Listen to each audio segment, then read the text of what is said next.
نحمده ونستعينه ونستغفره ونعوذ بالله من شرور أنفسنا وسيئات أعمالنا من يهده الله فلا مضل له ومن يضلله فلا هادي له أشهد أن لا إله إلا الله وحده لا شريك له وأشهد أن محمدا عبده ورسوله لا نبي ولا رسول بعد وبعد. Alhamdulillah, puji syukur pada Allah karena sungguh atas nikmat, izin serta karunia-Nya pada siang ini kita bisa bersama kembali. Semoga bersama kita di masjid ini menjadi sebab kelak kita mendapat perlindungan langsung dari Allah di hari kiamat. Salawat dan salam semoga senantiasa tercurah kepada Rasulullah SAW, pada keluarganya, sahabat-sahabatnya, pengikut-pengikutnya, dan tentu kita semua yang mengikutinya. Saudara-saudaraku yang saya cintai karena Allah, pada kajian ini kita masih membahas tentang manhaj ahlus sunnah dalam tazkiyatun nufus. Yang kemarin berkenaan dengan hubbud dunya dan persoalan cobaan dalam hidup. Ada satu riwayat dituturkan oleh seorang sahabat, seorang tabi'in tanya kepada Rasulullah. Pertanyaannya begini, ayyun nasi ya Rasulullah, ayyun nasi asyaddu bala'an. Wahai Rasulullah, siapakah manusia yang paling besar cobaannya? Qala, Nabi menjawab, al-anbiya, yaitu para nabi. Tsummal amsal fal amsal, kemudian yang semisal dan yang semisal. Jadi yang paling besar cobaannya manusia itu adalah para nabi. Tidak ada manusia yang cobaannya lebih besar daripada para nabi. Cuma saja kita kadang-kadang merasa besar. Sebenarnya cobaan yang ditimpakan kepada kita dibandingkan dengan para nabi tidak ada apa-apanya. Mari kita lihat satu persatu ya ikhwah. Tentu kita tahu apa yang terjadi kepada Nabi Adam. Kita juga tahu terhadap Nabi Nuh akan istri dan anaknya, juga Nabi Lut. Mari kita lihat bagaimana yang sangat situasional berkenaan dengan hari ini, cobaan besar yang menimpa Nabi Ibrahim alaihissalam, istrinya Siti Hajar dan anaknya Ismail alaihissalam. Nah, mari kita coba lihat satu persatu. Ini berkaitan dengan kurban ya. Maka saya sering menyampaikan kurban ini seperti sebuah klausal yang disutradarai oleh yang maha sutradara, yaitu Allah. Yang aktornya itu adalah Nabi Ibrahim, Nabi Ismail, dan Siti Hajar. Kalau kita ditanya di mana perintahnya, kita semua paham pada surat yang paling pendek, dan surat ini menjadi favorit kita tentu, yaitu surat Al-Kautsar. Arti dari Al-Kautsar itu sebenarnya Al-Kautsar itu sebuah nama telaga di surga yang sangat jernih, ciduk-ciduknya terbuat dari emas, dan itu hanya dinikmati oleh orang-orang bertakwa. Namanya telaga Al-Kautsar. Kalau ditanya apa artinya? Artinya adalah Al-Kautsar itu nikmat yang sangat banyak.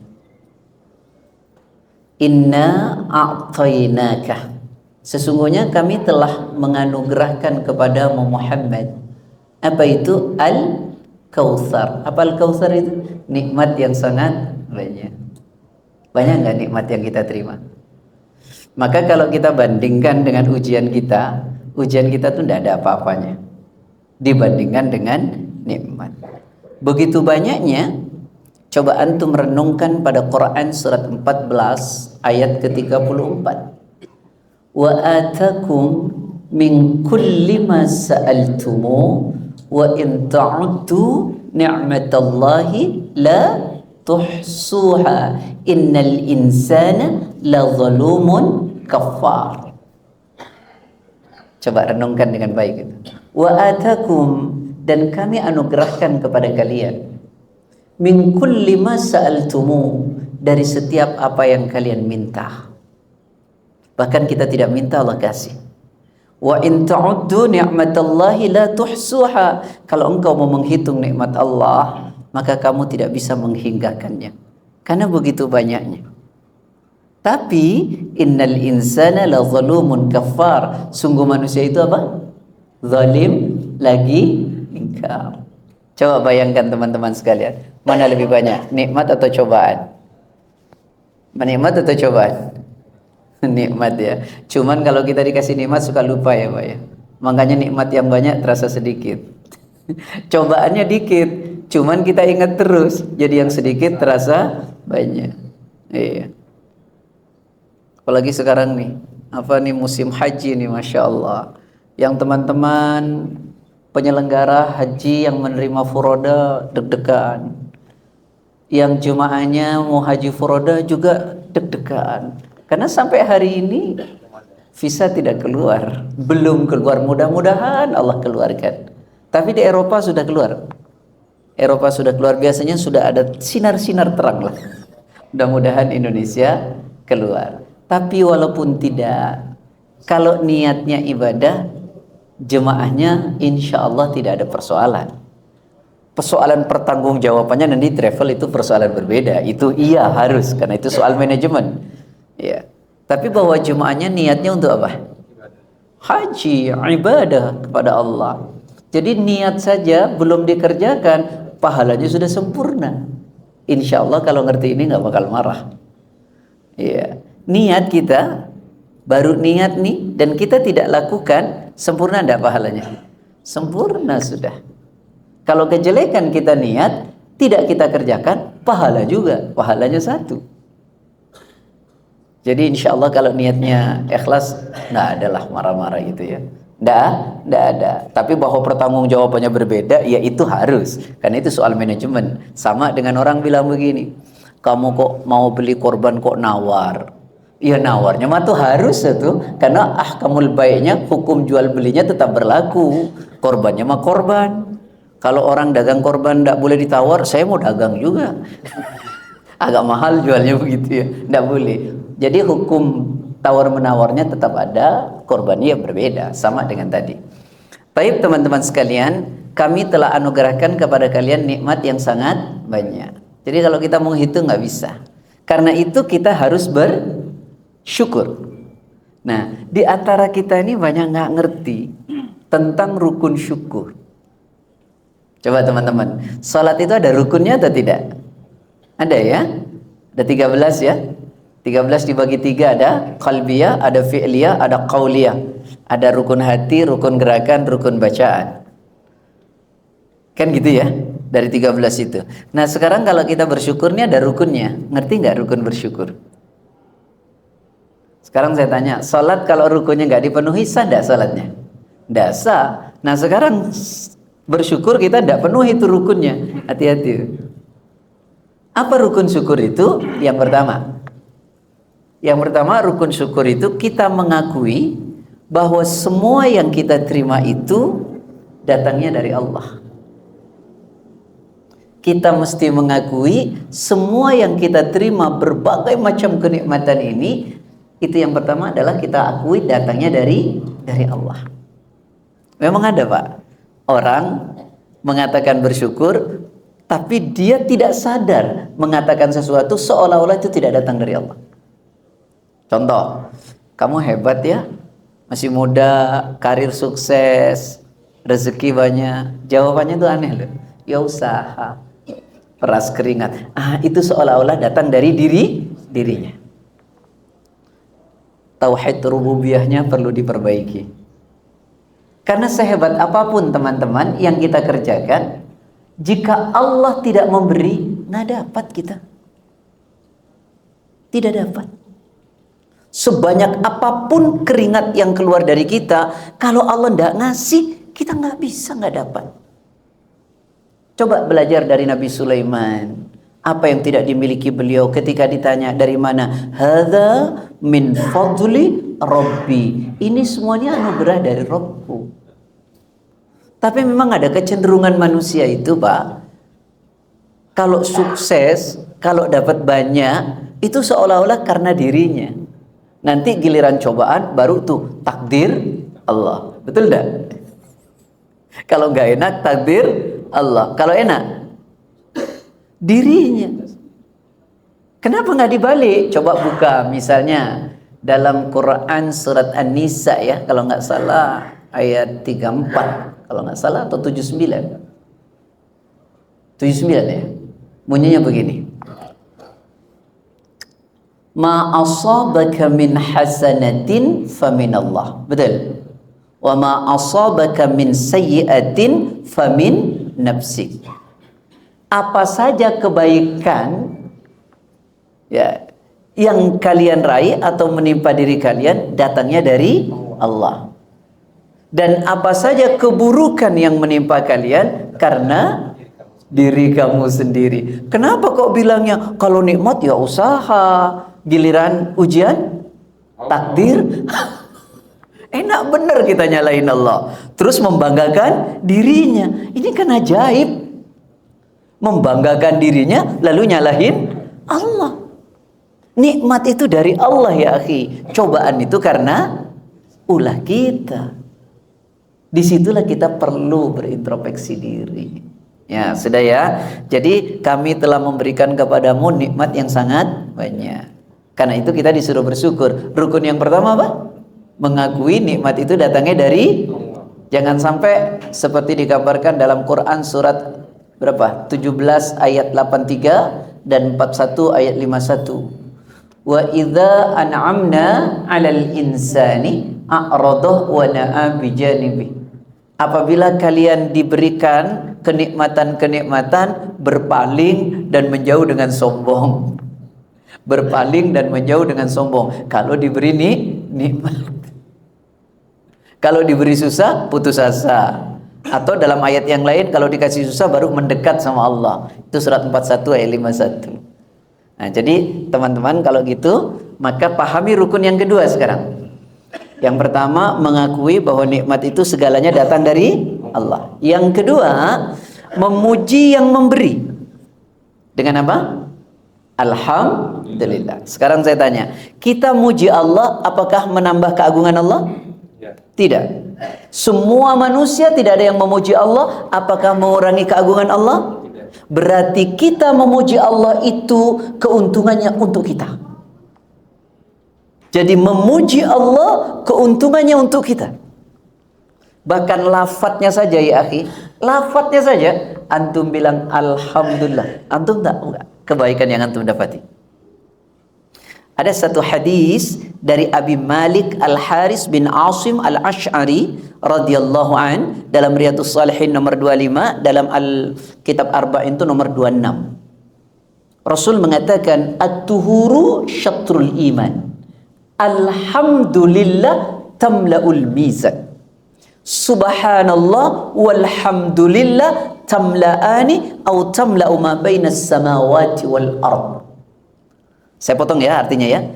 Alhamdulillah tamla'ul mizan. Kata Nabi, kalau antum berzikir alhamdulillah, alhamdulillah, antum tahu kebaikan yang antum dapati? Membuat timbangan baik kita di akhirat berat. Tamla'ul mizan. Membuat timbangan baik kita di akhirat berat. Betapa entengnya perbuatan ini, tapi mempunyai hikmah yang begitu sangat besar.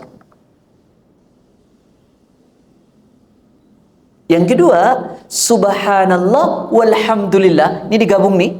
Antum berzikir subhanallah walhamdulillah. Itu yang antum dapatkan tamla'ani atau tamla'u ma bainas samawati wal ard. Kebaikan yang kita dapat mengisi ruangan langit dan bumi. Masya Allah ya akhi. Allah tuh sayang banget sama kita. Allah cinta betul sama kita. Kita kita yang tidak cinta sama diri kita sendiri. Allah berikan amalan-amalan ringan, tapi penyelamat diri antum dan pengantar ke surga. Tapi kita tidak mau lakukan itu. Ini kan ringan semua. Jelas? Baik, itu rukun yang keberapa? Kedua. Jadi kita mengucapkan apa? Alhamdulillah. Yang ketiga ini yang banyak nggak dilakuin. Apa itu? Menggunakan nikmat yang Allah berikan di jalannya dalam rangka meraih keridhaannya. Saya ulangi, menggunakan nikmat itu di jalannya dalam rangka meraih keridhaannya. Jadi kalau kita dikasih sehat, bersyukurnya ya gunain dong sehatnya di jalan Allah, sholat ke masjid, kan gitu ya? Gitu gak sih ya? Antum pernah tahu kisahnya Abdullah bin Ummi Maktum? Datang kepada Rasulullah, ya Rasulullah, yang biasa menuntun aku ke masjid tidak ada ya Rasulullah. Apa saya masih harus ke masjid ya Rasulullah? Kata Rasulullah, tidak. Mau pergi tuh Abdullah bin Ummi Maktum ditanya oleh Rasulullah, hal sami'tumun nida? Apakah kamu mendengar suara azan? Sami'tu ya Rasulullah, saya dengar. Maka tidak ada alasan bagimu untuk tidak datang ke masjid. Orang buta ya ikhwan. Nih coba nih, Pelindo buat masjid sekeren dan sebesar ini. Untuk apa sih? Untuk memfasilitasi karyawan yang beragama Islam bisa sholat ke sini. Terus nggak digunain secara maksimal. Coba. Terus dikasih kesempatan lagi ya. Ada beberapa hari ada kajian habis zuhur. Tapi kita tidak bisa memanfaatkannya. Coba ya, renungkan deh. Antum tahu nggak kata Nabi gimana? La tazul qadama 'abdin yaumal qiyamah. Tak akan pernah bergeming nanti kaki manusia itu di hari kiamat hatta yus'ala, sampai ditanya oleh Allah. Yang pertama, umurmu dulu digunain untuk apa aja itu? Terus alasan kita apa? Apa alasannya? Sibuk Pak Ustadz. Apa? Sibuk. Segitukah? Ya kalau sibuk beneran enggak apa-apa. Kalau malas gitu loh. Nah itu kan repot. Jangan nyangka loh umur ini gak ditanya. Makanya ada ayat yang menjelaskan orang tuh nanti teriak-teriak di dalam neraka karena tak sanggup dengan siksa neraka. Lalu dia minta kepada Allah, minta dihidupkan kembali. Terus dia berjanji, saya akan beramal soleh. Jawaban Allah antum tahu, bukankah kami dulu kasih umur panjang untuk mikir, tapi kamu dulu gak pernah mikir. Coba, ada nggak ayat itu? Di mana ayat itu? Yang bisa boleh pulang. Surat 35 ayat 37. Coba renungkan semua itu. Mereka teriak-teriak di dalam neraka. Wa hum yastarikhuna fiha Rabbana akhrijna na'mal salihan ghayra alladhi kunna na'mal awalam nu'ammirkum ma yatadhakkaru fihi man tadhakkara wa ja'akumun nadhir fadhuqu fama lidh-dhalimin min nasir. Betul? Wa hum yastarikhuna, mereka berteriak di mana? Fiha, di dalam neraka. Apa teriakannya? Nah, Rabbana, ya Allah, Rabb kami, akhrijna, keluarkan kami dari neraka, tak sanggup kami ya Allah. Terus janjinya, na'mal solehan, saya mau beramal soleh katanya. Ghairal ladzi kunna na'mal, berlainan dengan masa hidup yang dulu saya kerjain. Jawaban Allah, awalam nu'ammirkum ma yatadhakkaru fihi man tadhakkara, bukankah kami telah kasih umur panjang pada kalian untuk berpikir mau bagi orang yang mau berpikir. Tapi kita nggak gunain tuh. Ada kesempatan masjid di, Masya Allah, jarang perusahaan yang masjidnya keren kayak gini. Ditaruhnya di bawah lagi. Biasanya tuh taruh di atas ya akhi. Kalau nggak di parkiran. Ini keren banget. Tinggal datang, duduk. Gak bersyukurlah kepada Allah dikasih kerjaan enak oleh Allah, yang orang itu mau dapat kerjaan susah. Ada masjidnya nggak mau mendekat kepada Allah, tidak mau menggunakan nikmat yang dikasih oleh Allah di jalannya. Kalau ditanya, antum bersyukur? Bersyukurlah. Apanya yang bersyukur kalau tidak menggunakan nikmat itu di jalan Allah dalam rangka meraih keridhaannya. Jelas sampai sini? Baik, akhi? Ya, baik, kita masuk. Lalu bersyukurnya gimana? Dalam surat Al-Kautsar ini, yang pertama, fasalli li rabbika, maka salatlah karena Rabbmu. Ulama tafsir mengatakan yang pertama maknanya itu salat Idul Adha, tapi ulama yang lain mengatakan umum, seluruh salat. Nah, berarti kita tinggal tanya kan, orang yang nggak salat itu berarti ya tidak pandai bersyukur kepada Allah dia. Saya teringat tuh ada seorang wanita ya akhi, di zaman dulu Bani Israel, datang kepada Nabi Musa. Dia bilang, wahai Musa, saya akan bertaubat kepada Allah. Nabi Musa bilang, apa dosa yang kau lakukan? Saya telah berzina dan saya telah membunuh anak hasil zina itu. Kata Nabi Musa, ukhruji, keluar engkau, wahai pendosa. Pergi dia dengan hati yang gundah, karena dia menyadari salahnya itu. Lalu kemudian keesokan harinya datang lagi, Nabi Musa usir lagi dia, pergi sana. Allah tegur Nabi Musa. Allah tegur Nabi Musa, karena tidak ada dosa yang tidak dimaafkan. Kecuali apa? Tahukah, orang yang meninggalkan salat. Orang yang meninggalkan salat dengan sengaja. Man taraka as-salat muta'ammidan faqad kafara jiharan. Siapa tinggalkan salat wajib dengan sengaja, sungguh dia telah kafir dengan kafir yang jelas. Walaupun ulama berbeda pendapat, selama dia masih mengakui salat wajib, dia tidak salat karena malas, dosa besar. Kalau dia sudah tidak mengakui salat itu wajib, kafir dia. Ini jangan dibilang anak takfiri nih. Ini kata ulama. Ya, kata ulama, nanti ustaznya takfiri lagi. Enggak lah. Kalau dia mengakui salat wajib tapi dia malas, apa dia? Dosa besar. Kalau dia tidak mengakui salat wajib, baru dia kafir. Tapi kata ulama bahwa salat itu, orang meninggalkan salat itu wajahnya gelap, hidupnya gelap, dan akhiratnya gelap. Kenapa? Karena kata Abi Malik Al-Haris bin Asim Al-Asy'ari, Rasul bersabda, as-salatu nur, salat itu cahaya ya ikhwah. Antum kalau masih salat ya ikhwah, hidup kita ini nyaman ya ikhwah. Kenapa? Karena Allah tidak akan tinggalkan kita. Orang yang lepas dari salat itu, Allah lepas darinya. Itu nasihat Rasul kepada Abi Darda, la tatrukanna as-salata al-maktubata muta'ammidan wa man tarakaha muta'ammidan bari'at minhu ad-dimma.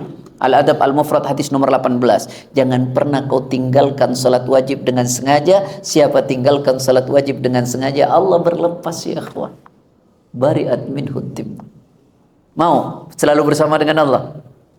Mau atau tidak? Salat. As-salatu li dzikri. Salat itu untuk mengingatku. Allah mengatakan, kalau engkau ingat aku, fadhkuruni, ingatlah aku, adzkurukum, aku akan ingat kamu. Kamu tidak ingat Allah, bagaimana Allah akan ingat kita? Kau ingat Allah dalam keadaan bahagia, maka Allah tak akan lupakan engkau dalam keadaan susah. Kita kalau lagi senang lupa sama Allah, giliran susah datang sama Allah, nggak malu. Kira-kira kan gitu kan? Tapi ada loh ayat itu. Antum baca tadi surat tuh 4151. Wa idza an'amna 'alal insani a'rada wa na'a bi janibi wa idza massahu asy-syarru fadu du'ain arid. Ketika kami anugerahkan kenikmatan kepada manusia, berpaling dan menjauh dengan sombong. Dan apabila kami timpakan kesusahan, dia banyak berdoa. Senang kau lupa kepada Allah, sedih kau cari Allah. Ingat Allah dalam senangmu, Allah tak akan lupakan dalam sedihmu, dalam susahmu. Taib. Ya, sudah cepat saja karena ini wanhar. Nih, pengorbanannya di sini ujian besarnya nih kepada para nabi, dan berkurbanlah. Akhi, nanti di sini kita tahu malu nih. Kalau kita latar belakang sejarahnya tahu. Sekarang saya tanya, kurban itu latar belakang sejarahnya kepada siapa? Nabi Ibrahim kan? Yuk kita lihat sejarahnya dalam Quran. Nanti kita coba pahami, renungi. Kok bisa kita nggak mau motong kambing cuma 3 juta? Buka Quran surat 37 As-Saffat dari ayat 1 sampai ayat 100 sampai 107. Sudah ketemu? Baik. Afwan ya akhi, ana mau antum tahu tuh sejarah dari sumbernya. Rabbi habli minas salihin fabasyarnahu bighulamin halim falamma balagha ma'ahu as-sa'ya qala ya bunayya inni ara fil manami anni adhbahuka fanzur madza tara qala ya abati fa'al ma tu'mar satajiduni insyaallah minas sabirin فلما أسلما وتله للجبين وناديناه أي يا إبراهيم قد صدقت الرؤيا إنا كذلك نجزي المحسنين إن هذا لهو البلاء المبين وفديناه بذبح عظيم. Betul? Coba renungkan. Nabi Ibrahim doanya gimana? Rabbi habli minas salih. Ya Allah, anugerahkan aku termasuk anak yang saleh. Coba, beliau menikah dengan Siti Sarah. Berpuluh-puluh tahun tidak dikasih anak ya akhi. Apakah Nabi Ibrahim kemudian putus asa? Dah. Karena itu ya ikhwah, la tayasu min rauhillah. Jangan pernah putus asa dengan kasih sayang Allah. Boleh jadi dengan logika kita tidak mungkin. Tidak ada yang tidak mungkin menurut Allah. Logikanya nggak mungkin Ustaz, nggak masuk akal. Nggak perlu masuk akal antum. Bagi Allah tidak ada yang tidak mungkin. Idza arada syai'an ayyakula lahu kun fayakun. Antum tahu coba, Nabi Ibrahim itu dalam usianya ini ulama berbeda. Ada yang mengatakan 80 tahun, ada yang mengatakan 90 tahun, ada yang mengatakan 100. Itu terus berdoa meminta kepada Allah. Lihat ayat 101-nya. Fabasyarnahu bighulamin halim. Maka kami berikan berita gembira dengan datangnya seorang anak yang penyayang. Coba bayangkan, usia 80 tahun, 90 tahun dikasih anak. Gini ya akhi, antum nikah lama gak dikasih anak. Kemudian dikasih anak sama Allah. Antum bahagia atau tidak? Kira-kira antum pengen pisah apa enggak? Antum peluk terus. Wah, anak yang dinanti-nanti katanya. Coba antum perhatikan, Allah perintahkan Nabi Ibrahim untuk membawa Ismail kecil dan Hajar ke Mekah dari Babilonia. Dan ditinggal ya akhi. Cobaan yang sangat besar. Dari Babilonia dibawa ke Mekah. Itu tempat tandus, gersang, gak mungkin tuh ditinggal di situ secara logika. Tapi karena perintah Allah, Nabi Ibrahim gak nawar, Siti Hajar gak nawar. Kalau Ismail masih kecil, gak nawar. Kenapa? Yang dia tahu satu, Allah memerintahkan sesuatu pasti ada kebaikan. Allah larang sesuatu pasti ada keburukan. Dan satu hal yang perlu dipahami, Allah gak mungkin zalim. Quran surat 10 ayat 44. Nggak usah dibuka lama, ini dulu. Innallaha la yadlimun nasa syai'an walakinnan nasa anfusahum yadlimun. Sungguh Allah tidak pernah zalim kepada manusia sedikit pun, tidak mendolimi manusia sedikit pun, tapi manusia itu yang mendolimi dirinya sendiri. Setiap perintah ada kebaikan, setiap larangan ada keburukan. Karena itu respon orang mukmin akan perintah Allah dan larangannya. Sami'na wa ata'na. Quran ya, surat 2451. Kira-kira kalau antum diperintahkan gitu nawar nggak? Jangan yang itu Ustaz. Banyak perintah sekarang pun ditawar-tawar sama kita. Tapi kan Pak Ustadz, tapi kan. Maka muncullah madhab tapikan. Nawar terus kita. Padahal kita mesti tahu perintah mengandung kebaikan, larangan pasti ada keburukan. Nabi Ibrahim bawa, ya akhi, bayangkan, dan beliau harus kembali ke Babilonia. Baru kemudian usia 7 tahun Nabi Ibrahim balik menjenguk. Pada usia 13 tahun muncul tuh ayat 102-nya. Ada yang mengatakan 13, ada yang mengatakan 10, ada yang mengatakan 15. Wallah. Falamma balagha ma'ahu as-sa'ya qala ya bunayya inni ara fil manam anni adhbahuka fandur madza tara qala ya abati fa'al ma tu'mar satajiduni insyaallah minas sabirin. Maka ketika Ismail sampai usia bersamanya bisa diajak usaha, ada katakan 13 tadi. Lalu dia katakan, wahai anakku, aku melihat dalam mimpiku, aku menyembelihmu. Siapa yang paling terpukul pertama? Siapa? Siti Hajar lah. Kalau bahasa sekarang, gue yang gedein, lu gede-gede mau dipotong. Makanya saya suka bercanda. Sekarang ini kita krisis istri seperti Siti Hajar. Lebih krisis lagi istri seperti Siti Sarah yang mencarikan suaminya istri lagi, gitu ya maksudnya. Lah jangan begitu ya ikhwah. Walaupun itu beneran krisis gitu ya, tapi jangan juga dijadikan alasan ya. Nah ini ya ikhwah, ikhwani wa ikhwati fillah. Bagaimana perasaan Siti Hajar? Bagaimana perasaan Nabi Ibrahim? Tak malu ke kita cuman kambing ya ikhwah. Hebat lagi anaknya, dididik oleh ibunya. Dia katakan, ya abati fa'al, wahai ayahku lakukanlah ma tu'mar, apa yang diperintahkan oleh Allah. Satajuduni insyaallah minas sabirin. Engkau akan mendapati aku termasuk anak yang sabar. Masya Allah, besar sekali cobaannya. Maka ketika sahabat tanya, ayyun nasi asyaddu bala'an, ya Rasulullah, siapakah manusia yang paling besar cobaannya? Al-anbiya summal amsal fal amsal. Para nabi. Ini Pak, yakin kalau sama saya terjadi, nggak kerjain saya. Betul. Wong kambing aja milih kok. Yang paling kalau Pak Ihsan yang ngomong begini nih, ini cuma contoh. Yang paling kecil yang murah lagi. Masya Allah. Antum lihat tuh. Falamma aslama wa tallahu lil jabin. Ayat selanjutnya. Maka ketika keduanya sudah berpasrah diri dan meletakkan di atas pelipisnya.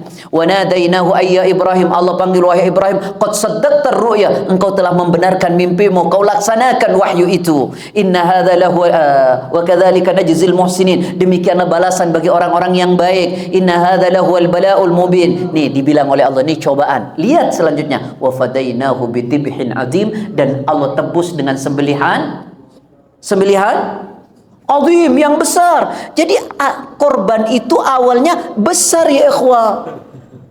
Azim, nggak ada saghir, nggak ada azim yang besar. Begitu kalau cari yang paling gede. Nah, ulama berbeda pendapat tentang perintah ini hukumnya apa. Ada yang mengatakan wajib seperti Imam Malik, ada yang mengatakan sunnah muakkadah. Tapi ingat satu hadis, man kana lahu sa'atun wa lam yudhhi fala yaqrabanna masjidana. Ada dalam hadis yang lain musallana. Siapa orang punya keluasan rizki untuk cukup makan dan beli, lalu dia tidak berkorban, maka jangan dekat-dekat dengan tempat solatku, kata Nabi. Bayangkan. Jadi asalnya besar. Cuma sekarang ini saya nggak tahu. Ini sahih hadisnya. Tapi yang populer hadis ini saja satu. Ya sudah, satu sekeluarga. Iya kan? Saya tahu hadis itu berjalur dari Aisyah. Ya, ketika Rasulullah SAW memerintahkan Aisyah, amara bi kabshin aqrana yata'u fi sawadin wa yabruku fi sawadin wa yanduru fi sawadin. Gini cerita. Nabi suruh Aisyah untuk ambil kambing warnanya hitam, semua sampai ke mata dan kakinya. Lalu nyuruh untuk ambil pisau dan diasahnya. Dan Rasulullah menyembelihnya sendiri. Nah ketika menyembelih Rasulullah membaca Bismillahi Allahu Akbar. Kemudian Allahumma taqabbal min Muhammad wa min ali Muhammad, dan dari keluarganya Muhammad, wa min ummati Muhammad, dan dari umatnya Muhammad. Ya, kalau kita mampu sekeluarga cuman potong satu, nama itu kepala keluarga, semua sekeluarga sudah berkorban. Ya, ndak usah tahun ini nama bapaknya, tahun besok nama istrinya, ndak bisa begitu. Nah, itu kalau mampunya satu. Tapi ada hadis yang lain yang dilupakan, yang nggak pernah dibaca. Antum tahu, Nabi itu pernah berkorban sendiri 2 kambing. Berjarus dari sahabat Anas, kana Nabi sallallahu alaihi wasallam kana yudahhi bikabshaini amlahaini aqranain. Nanti dalam hadis yang lain, saminain, thaminain. Ya, Nabi itu berkorban bikabshain. Kabshain itu 2 gibas. Amlahain itu dua-duanya gemuk. Tapi gemuknya bukan di perut, akhi. Kalau yang di perut itu, ini rupanya Pak Ihsan belajar juga ilmu perkambingan ini. Iya, itu dalam ilmu perkambingan dan persapian itu. Gemuk itu nggak bisa direkayasa di belakang. Kalau di perut bisa direkayasa dengan dikasih gelonggongan air namanya. Kalau di sini tidak bisa direkayasa, makanya gemuknya namanya semok. Tahu semok, kaki? Seksi, padat, ya di pantat itu nggak bisa direkayasa. Ya, akhi. Coba dua-duanya gemuk kan? Akrnain, dua-duanya bertandu, bahkan dua-duanya berharga. Jadi kalau nyari itu yang the best, jangan cari yang minim. Antum pakai iPhone-nya iPhone 20, korbannya 13, yang harga 3 juta. Nggak malu tuh sama Allah? Ikhwah, malu kan? Malulah sama Allah. Nih, bahkan kan hewan itu dikorbankan, onta, sapi, apa lagi? Kambing atau gibas. Antum tahu nggak? Dari korban yang 3 ini, itu dibingkai lagi oleh Nabi. Apa kata Nabi? Nih, arba'un la tajuzu fid dhahaya. 3 binatang itu tidak boleh dikorbankan karena 4 sebab. Al-awra'u al-bayyinu awaruha, wal maridatu al-bayyinu maraduha, ya, wal arja'u al-bayyinu dhal'uha, wal kabiratu allati la tunki. Satu hewan itu butanya jelas. Sekarang saya tanya, apakah butanya binatang itu mempengaruhi ke daging? Enggak tuh. Tapi kenapa kok nggak boleh? Memang kita disuruh ngasih yang sempurna, yang the best. Lan tanalul birra hatta tunfiqu mimma tuhibbun. Kalian tidak akan sampai pada kebajikan yang sempurna sampai kalian mau memberi sesuatu yang kalian cintai. Yang kedua, wal maridatu al bayyinu maraduha. Yang sakitnya jelas, nggak boleh dikorbankan. Wal arja'u al bayyinu dhalluha. Yang pincangnya jelas. Yang ketiga, yang keempat nih, wal kabiratul lati la tunki. Sudah tua, kurus, tak bersumsum lagi. Macam saya ini aman tuh, itulah dah. Kurus, antum agak hati-hati lagi. Ya, inilah teman-teman sekalian yang dirahmati oleh Allah Subhanahu wa taala. Jadi bahkan itu masih dibingkai lagi loh ya, akhi. La tadbahu illa musinnah. Jangan kau korbankan hewan itu kecuali musinnah. Musinnah itu dalam ilmu perkambingan atau persapian golden egg namanya. Jadi kira-kira menjelang ke-2 tahun. Tapi kalau kau susah, boleh tuh jaza'an minad dha'n 3 tahun ke atas. Kalau susah dapatnya. Tapi yang paling keren ya situ 2 tahunan. Gimana taunya Ustadz? Emang kambing punya akte lahir? Nah, kalau antum ngerti, antum buka mulutnya itu giginya 2 besar, namanya pungkak 2. Pungkak 2 itu bukan ompong 2 ya, akhi. Bukan. Ini waktunya habis, masih panjang ini. Tidak apa-apa ya. Mudah-mudahan ini sedikit manfaat bahwa ujian terbesar pada siapa? Jadi ujian kita kagak ada HP-HP-nya. Kita cuma suruh buka dompet. Nabi coba suruh motong anaknya, Masya Allah. Hadanallahu wa iyyakum ajma'in. Assalamualaikum warahmatullahi wabarakatuh. Subhanakallahumma wa bihamdika asyhadu an la ilaha illa anta astaghfiruka wa atubu ilaik. Alhamdulillah, Masya Allah. Sehat, Pak? Alhamdulillah. Katanya mau haji lagi nunggu roda ini. Masya Allah, sabar. Sampai tanggal 2 kok. Tanggal 2 masih bisa masuk ke Mekah. Zulhijjah ya.